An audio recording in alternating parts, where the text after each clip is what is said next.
Hello दोस्तों, स्वागत है आप सभी का आज की इस नई क्लास में। दोस्तों, जैसा कि मैंने आप लोगों से बोला था कि भाई साहब आपके लिए मैं एक स्पेशल बैच ला रहा हूं जिन बच्चों की केमिस्ट्री वीक है, मीन जिसको केमिस्ट्री समझ में नहीं आती, ठीक है, तो उन बच्चों के लिए ये क्लास बहुत ही ज़्यादा स्पेशल रहने वाली है। तो यार प्लीज़ आप लोग क्लास को हर क्लास को आप लोग को अटेंड करना है और जितना हो सके, ठीक है, जितना हो सके आप लोग इसको आप उन दोस्तों के पास, उन लोगों के पास पहुंचाओ जिनको केमिस्ट्री में प्रॉब्लम होती है, ठीक है। हालांकि अभी तो मैंने आपको एक भी कंटेंट कुछ इसके बारे में बताया नहीं। तो दोस्तों एक बात मैं आपको बता दूं कि जो मैं चीज़ें स्टार्ट कर रहा हूं, मैं इतना भी लो लेवल से नहीं ले रहा हूं, बस वहीं से ले रहा हूं जितने में आपका काम चल जाए, ठीक है। मैं वहीं से ले रहा हूं चीज़ों को जितने में आपका काम चल जाए। तो कहने का मतलब मैं बहुत ज़्यादा लो लेवल से लेके चलूंगा तो कहने का मतलब क्या है कि बहुत टाइम लगेगा।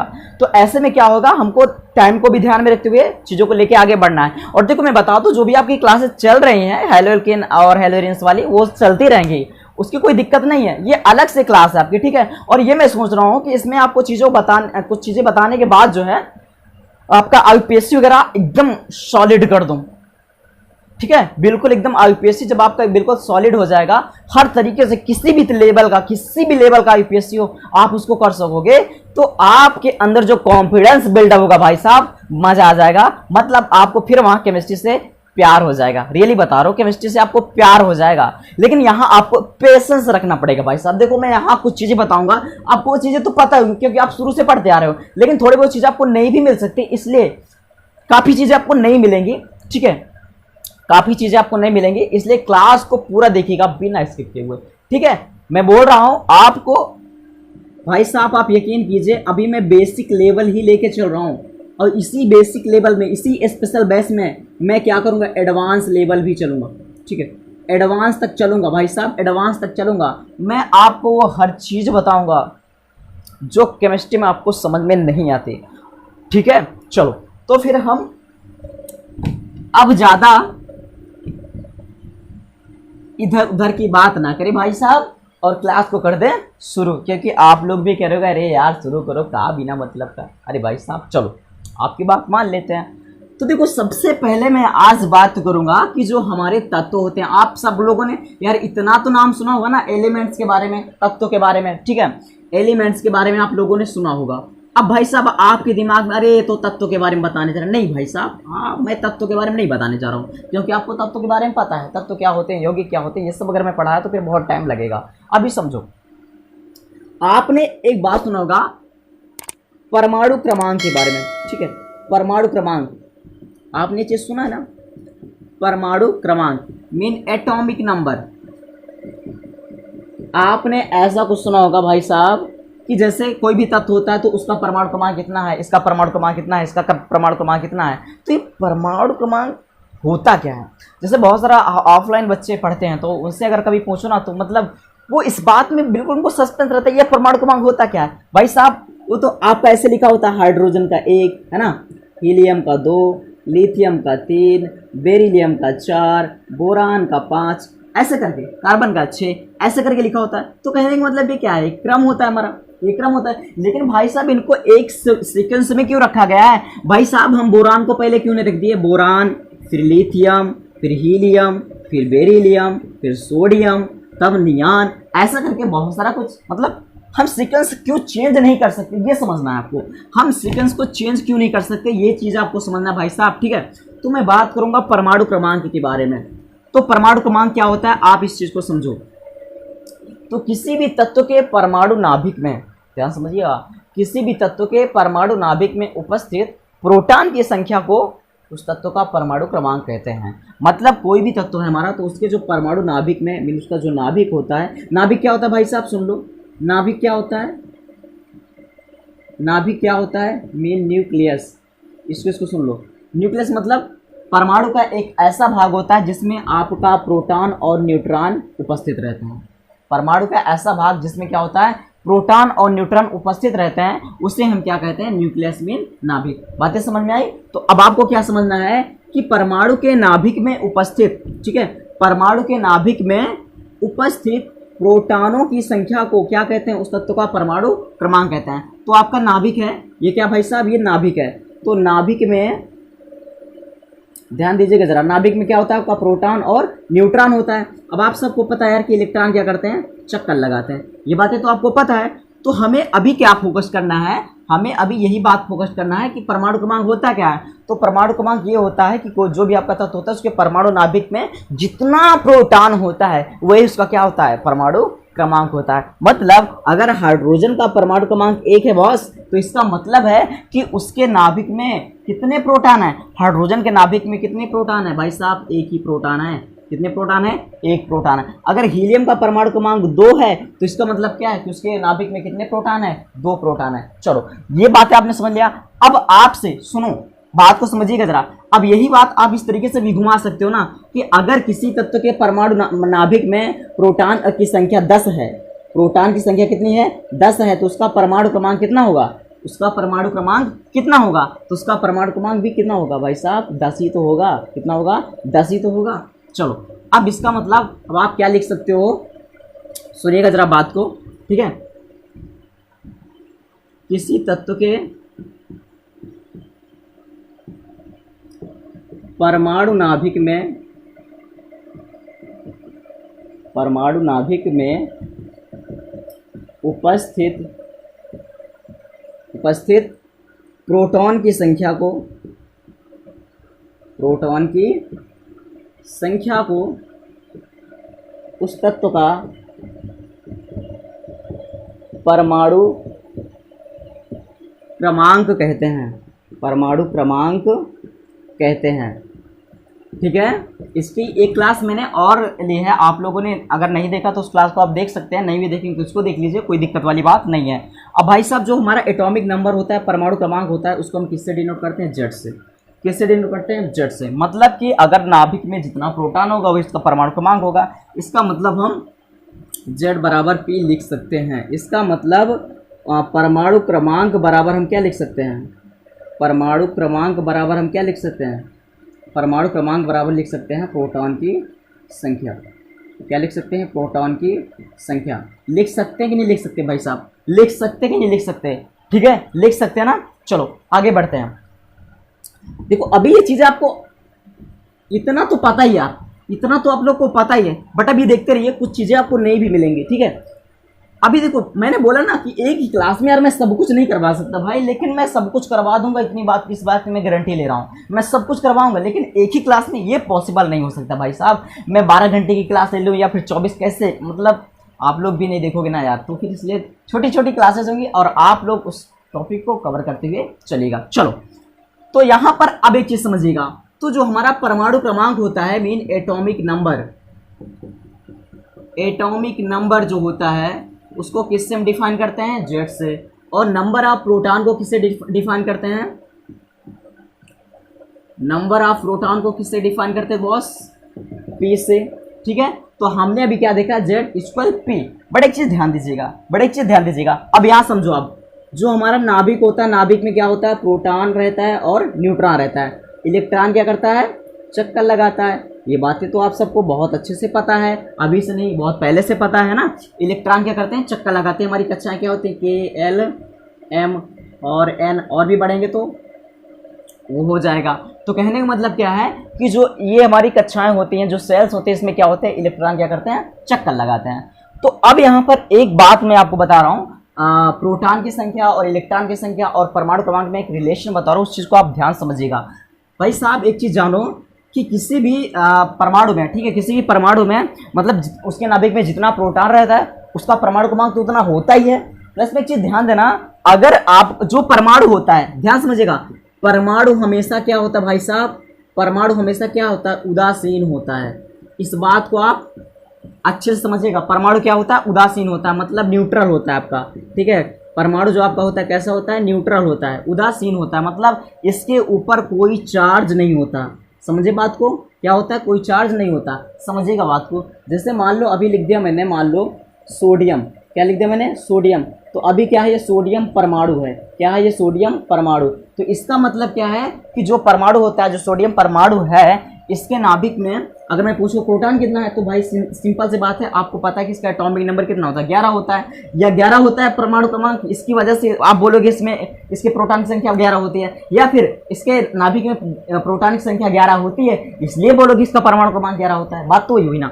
तो इसका मतलब इसका जो परमाणु क्रमांक इतना है 11, प्रोटॉन की संख्या कितनी है 11। अब मैं पूछूं भाई साहब इसमें इलेक्ट्रॉन की संख्या कितनी होगी, तो एक चीज ध्यान दीजिएगा, जब आपका कोई परमाणु होता है तो परमाणु में प्रोटॉन की संख्या और इलेक्ट्रॉन की संख्या क्या होती है, बराबर होती है। मतलब इसका मतलब क्या हो जाएगा, इलेक्ट्रॉन की संख्या भी क्या हो जाएगी, 11 हो जाएगी। इलेक्ट्रॉन की संख्या क्या हो जाएगी, 11 हो जाएगी। अब देखिए ठीक है, अब इसका मतलब क्या निकला, अब जरा ध्यान समझिएगा इस चीज को, आप लोग ध्यान समझिएगा। अब मैं बोलूं नंबर ऑफ इलेक्ट्रॉन जो हमारा होता है, नंबर ऑफ इलेक्ट्रॉन जो हमारा होता है वो इसे डिनोट करते हैं उसको। तो कहने का मतलब क्या है, अब हम फार्मूला लिख सकते हैं ना कि अगर हम परमाणु के लिए लिख रहे हैं, ध्यान समझिएगा दोस्त, परमाणु के लिए, तो परमाणु के लिए ध्यान समझिएगा, मैंने अभी क्या बताया कि जब उसके ऊपर कोई चार्ज नहीं होता तो क्या होता है, उदासीन होता है, तो उसको हम परमाणु बोलते हैं। तो उसमें क्या होता है, आपका परमाणु क्रमांक प्रोटॉन की संख्या और इलेक्ट्रॉन की संख्या क्या होती है, हमेशा बराबर होती है। मतलब अगर जैसे अभी लिया था मैंने सोडियम एग्जाम्पल अभी बताया था, इसका परमाणु क्रमांक कितना होता है 11, तो इसका प्रोटॉन कितना हो जाएगा 11, इसमें इलेक्ट्रॉन की संख्या कितनी हो जाएगी 11। समझे बात को, उसी तरीके से समझिएगा जरा बात को। अगर मैं ले लूँ क्लोरीन, तो क्लोरीन का परमाणु क्रमांक कितना होता है 17, तो मतलब परमाणु क्रमांक 17 हो जाएगा, प्रोटॉन की संख्या कितना 17 हो जाएगा, इलेक्ट्रॉन की संख्या कितना हो जाएगा 17। ये किसके लिए, क्लोरीन के लिए। बातें समझ में आ रही है ना आप लोगों को, बातें समझ में आ रही है ना। चलो अब आगे समझिएगा इस चीज को। लेकिन एक चीज अब आपको ध्यान क्या देना है, आपको अब ध्यान क्या देना दोस्त, आपको ये ध्यान देना है कि अगर हम ले लेते हैं मतलब एटम की बजाय, एटम की जगह हम क्या लेते हैं, आयन। आयन का मतलब जैसे अभी लिखा था मैंने, ध्यान से देखिएगा, अभी मैंने लिया था Na, तो ये क्या था आपका एटम था, मतलब परमाणु था, ये क्या था सोडियम परमाणु। लेकिन अगर मैंने ले लिया Na+, तो इसका मतलब क्या है, ये सोडियम आयन है, क्या है आपका सोडियम आयन है। लेकिन अब यहाँ पर ध्यान देना, अगर मैं पूछूं इसमें प्रोटॉन की संख्या कितनी होगी और परमाणु क्रमांक होगा, तो परमाणु क्रमांक इसमें 11 होगा, प्रोटॉन की संख्या कितनी होगी 11 होगी, इलेक्ट्रॉन की संख्या कितनी होगी 11 होगी। भाई साहब समझ में आ रही बात है। लेकिन अब यहाँ पर ध्यान देखो, अब यहाँ पर अगर मैं पूछूं कि सोडियम का परमाणु क्रमांक कितना होगा, तो आप बोलोगे 11 ही होगा। भाई परमाणु क्रमांक में तो कोई चेंजेस होगा नहीं, क्योंकि ये नाभिक में रहता है भाई साहब, प्रोटॉन नाभिक में रहता है और वो कहीं जाता नहीं है। इस चीज को आपको ध्यान देना है। अब आपका मैं पूछूं इसमें प्रोटॉन कितना होगा, तो भाई 11 होगा। इलेक्ट्रॉन कितना होगा भाई साहब, यहाँ बात थोड़ा सा आपको समझना है, यहाँ आपको थोड़ी सी बात समझना है कि यहाँ पर इलेक्ट्रॉन की संख्या अब 11 नहीं दोस्त, अब कितना होगा पता है, 10 बचेगा। आप बोलोगे ये कैसे, तो पता होगा, पता है तो अच्छी बात, नहीं पता तो और अच्छी बात। आपको पता है तो अच्छी बात, नहीं पता तो और अच्छी बात। क्या है समझिएगा जरा, कि जैसे हमारा सोडियम है, सोडियम का परमाणु क्रमांक कितना बताया मैंने 11 होता है, इसमें इलेक्ट्रॉन कितने होते हैं 11 होते हैं। लेकिन अभी मैंने क्या दिखाया आपको कि Na+ लग गया। इसका मतलब जिस तत्व पर जिस आपके परमाणु पर जितना पॉजिटिव चार्ज लगता है उतने ही इलेक्ट्रॉन क्या होते हैं, रिमूव हो जाते हैं। रिमूव मतलब क्या होते हैं, निकल जाते हैं। उतने ही इलेक्ट्रॉन क्या होते हैं, निकल जाते हैं। उसके बाहरी कक्षा से उतने ही इलेक्ट्रॉन क्या होते हैं, निकल जाते हैं। इसका मतलब है कि अगर सोडियम के ऊपर एक पॉजिटिव चार्ज लगा है, कि इसका मतलब इसमें से एक इलेक्ट्रॉन आपका क्या हुआ है, निकल गया, एक इलेक्ट्रॉन आपका निकल गया। तो इसका मतलब 11 था, 11 में से एक गया, कितना बचेगा आपका 10 बचेगा। समझ में आई बातें, आपका कितना बचेगा 10 इलेक्ट्रॉन ही बचेगा। बातें समझ में आई। अब इसी तरीके से समझना जरा, जैसे मैंने लिया क्लोरीन, तो मैं पूछूं क्लोरीन का अब ये क्या है तुम्हारा, जरा मैं इसको रफ कर रहा हूं।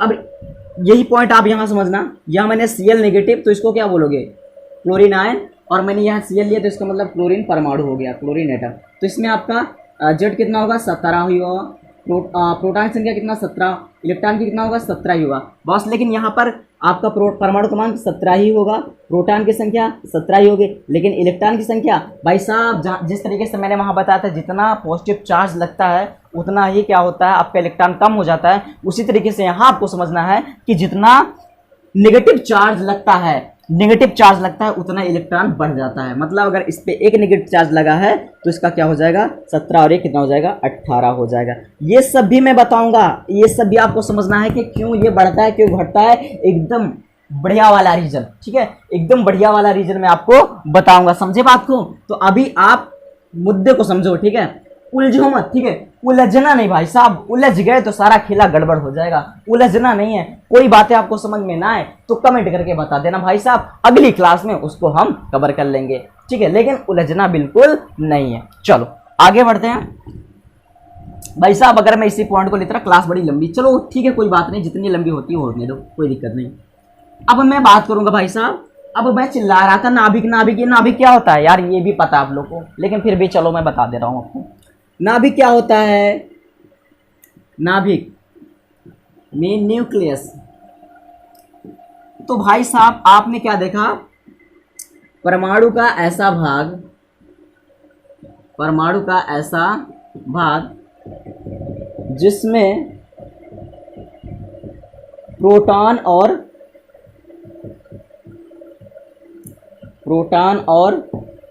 न्यूट्रॉन उपस्थित होते हैं।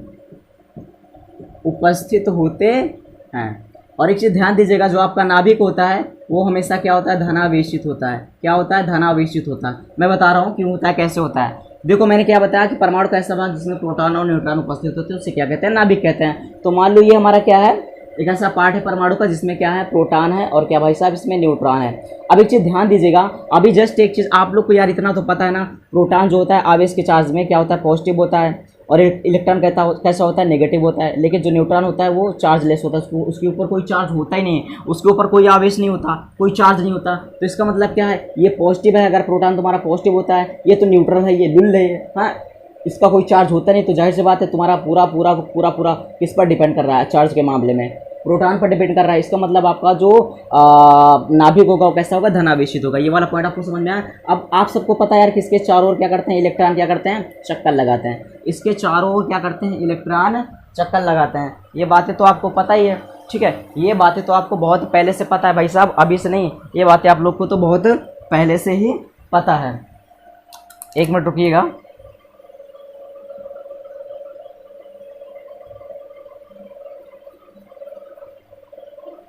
चलो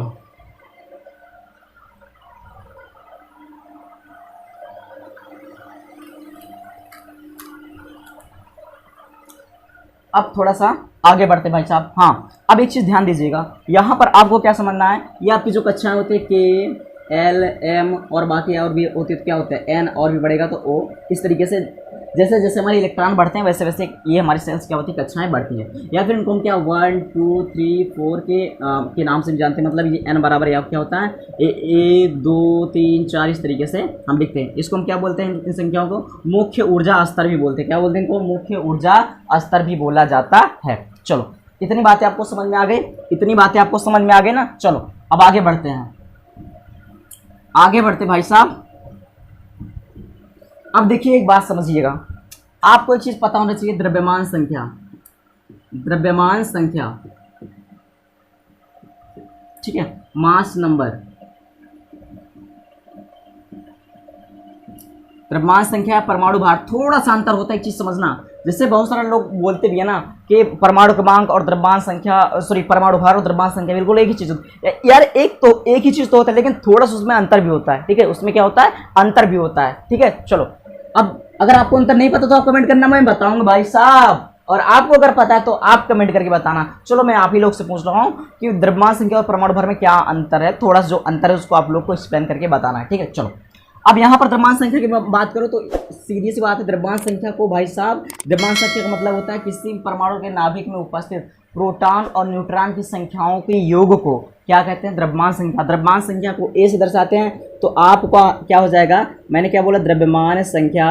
मैंने क्या बोला कि किसी भी नाभिक में उपस्थित प्रोटॉन और न्यूट्रॉन की संख्याओं के योग को क्या कहते हैं, द्रव्यमान संख्या। तो मतलब प्रोटॉन की संख्या प्लस न्यूट्रॉन की संख्या प्लस न्यूट्रॉन की संख्या, आपका क्या हो गया। तो द्रव्यमान संख्या को किससे डिनोट करते हैं, ए से। और आपका क्या हो जाएगा, प्रोटॉन की संख्या किससे, पी से, और न्यूट्रॉन की संख्या किससे, एन से।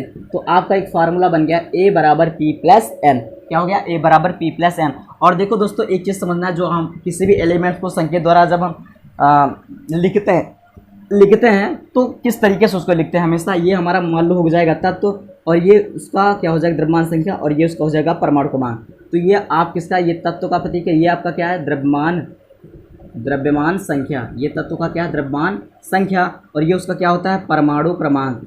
अभी जस्ट मैंने आपको बताया ना, ये इसका क्या होता है, परमाणु क्रमांक। भाई साहब ये छोटी छोटी चीज़ें आप लोग अगर अपने दिमाग में सेट करके चलोगे ना भाई साहब, मज़ा आ जाएगा केमिस्ट्री में। सच बता रहा हूँ, जैसे मैंने पहले बोला था भाई साहब कि केमिस्ट्री से प्यार हो जाएगा, रियली बता रहा हूँ, आपको इससे बढ़िया सब्जेक्ट कोई लगेगा ही नहीं, रियली बता रहा हूँ भाई साहब। चलो अभी रियली का भी तुमको कहाँ से यकीन होगा ना, जब तक क्लास को पूरी देखोगे नहीं तब तक कहाँ से यकीन होगा तुमको। चलो यकीन करो या ना करो यार, चलो हमारा जो काम हम तो वो कर ही रहे हैं ना। चलो आगे बढ़ते हैं, आगे बढ़ते हैं। अब इसी को देखो मैं किस तरीके से, जैसे मान लो मैंने लिया सोडियम, ठीक है, मैं अभी सोडियम कुछ भी ले लो मेरे भैया, कुछ भी ले लो यार, कुछ भी ले लो भाई साहब, कुछ भी ले लो। मान लो मैंने लिया मैग्नीशियम, आपका क्या है Mg, तो इसका परमाणु क्रमांक कितना होता है 12 और उसकी द्रव्यमान संख्या कितनी 24, तो इसको मैंने इस तरीके से डिनोट किया। समझ में आई बात है। ऐसा अगर कोई तत्व लिखा है तो इसका मतलब समझ जाना ये इसका क्या होता है, परमाणु क्रमांक होता है, इसका क्या होता है, द्रव्यमान संख्या होती है, ये तत्व का क्या होता है, सिंबल होता है, तत्व का क्या होता है, सिंबल होता है, किसका, एलिमेंट का क्या होता है, ये सिंबल होता है। इतनी बातें आपको समझ में आ गई, ठीक है, इतनी बातें आपको समझ में आई। चलो अगर इतनी बातें आप लोग को समझ में आ गई, चलिए बहुत अच्छी बात है। अब देखो, अब आपसे यहीं से अगर पूछता है कोई भी तत्व रहता है, अब आपसे अगर द्रव्यमान संख्या पूछता है कि उसका द्रव्यमान संख्या क्या होगा।